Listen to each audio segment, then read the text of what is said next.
नमस्कार. स्वाभिमानी TV news चॅनलच्या बातमीपत्रात आपलं स्वागत. धुळे तालुक्यातील बोरकोंडी येथे छत्रपती शिवाजी महाराज यांच्या अश्वारूढ पुतळ्याचे 3 मंत्रींच्या उपस्थितीत झाले अनावरण. धुळे तालुक्यातील बोरकोंडी येथे छत्रपती शिवाजी महाराज यांच्या भव्य अश्वारूढ पुतळ्याचे अनावरण मोठ्या उत्साहात पार पडले. याच कार्यक्रमात महात्मा ज्योतिराव फुले, सावित्रीबाई फुले यांच्या स्मारकाचे भूमिपूजन देखील करण्यात आले. कार्यक्रमाला मंत्री छगनराव भुजबळ, पालकमंत्री जयकुमार भाऊरावल, मंत्री दादा भुसे यांची प्रमुख उपस्थिती होती. मान्यवरांच्या हस्ते पुतळ्याचे अनावरण व भूमिपूजन सोहळा संपन्न झाला. हा सोहळा यशस्वी करण्यासाठी जनस्वराज्य प्रतिष्ठान, ग्रामपंचायत पदाधिकारी आणि बोरकुंड ग्रामस्थांनी परिश्रम घेतले. कार्यक्रमाचे प्रास्ताविक इंदुबाई भदाने प्रतिष्ठानचे अध्यक्ष बाळासाहेब भदाने यांनी, इतर सूत्रसंचालन चंद्रशेखर भदाने व किशोर देवरे यांनी केले. कार्यक्रमासाठी मंत्री महोदयांसह माजी मंत्री डॉक्टर सुभाष भामरे, आमदार मंजुळाताई गावित, आमदार राम भदाने, माजी आमदार कुणाल पाटील, माजी आमदार शरद पाटील यांची प्रमुख उपस्थिती होती. छत्रपती शिवाजी महाराजांनी या देशामध्ये राज्यक्रांती घडवली आणि महात्मा ज्योतिराव फुले यांनी जे आहे समाज क्रांती घडवली.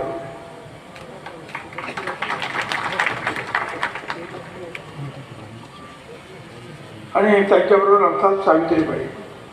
आणि या सगळ्यांच्या कार्यक्रमासाठी आज आम्ही इथे उपस्थित आहोत. हा सोहळा म्हणजे आपल्या महान परंपरेचा, सामाजिक परिवर्तनाचा आणि राष्ट्र निर्मितीच्या विचाराचा संगम आहे.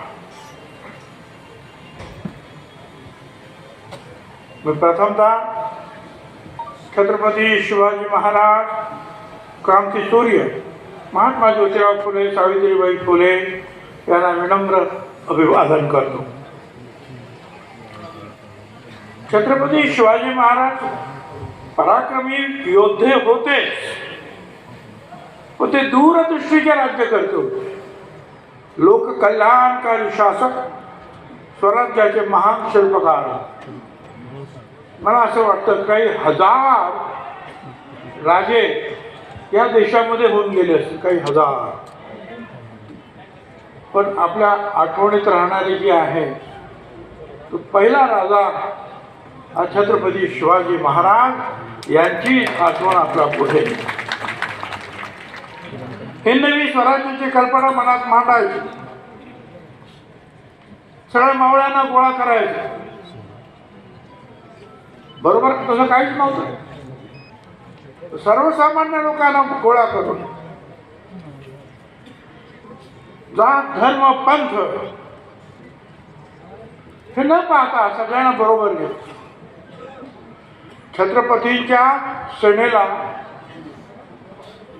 सैनिकांना आपण मावळे म्हणत होतो. मावळे म्हणजे सर्व लहान मोठे सर्व जाती त्या भागातले ते मावळे.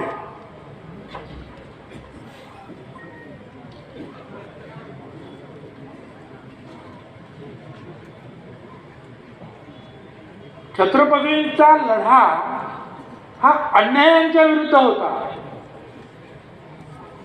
हे आपण लक्षात घेतलं पाहिजे. की आमच्या माता भगिनीवर, आमच्या गरिबांवर, आमच्या शेतकऱ्यांवर अन्याय होतो आहे. त्यामुळे मला स्वराज्य निर्माण करावं लागेल, स्वतःचं राज्य निर्माण करावं लागेल. आणि फार मोठं सैन्य नव्हतं, त्यामुळे गनिमी काव्याच्या माध्यमातून जे आहे छत्रपती शिवाजी महाराजांनी लढाई सुरू केली. जो गनिमी कावा आज आपण म्हणतो आहोत, कित्येक वर्षापूर्वी अमेरिकेनं व्हिएतनामवर स्वारी केली आणि काही वर्ष ते तिथे होते. पण ते व्हिएतनाममधले जे सैनिक होते, नागरिक होते, त्यांनी छत्रपती शिवाजी महाराजांची भूमिका युद्धाच्या बाबतीमध्ये जी होती ती अंगीकारली आणि गनिमी काव्याने लढाई सुरू केली.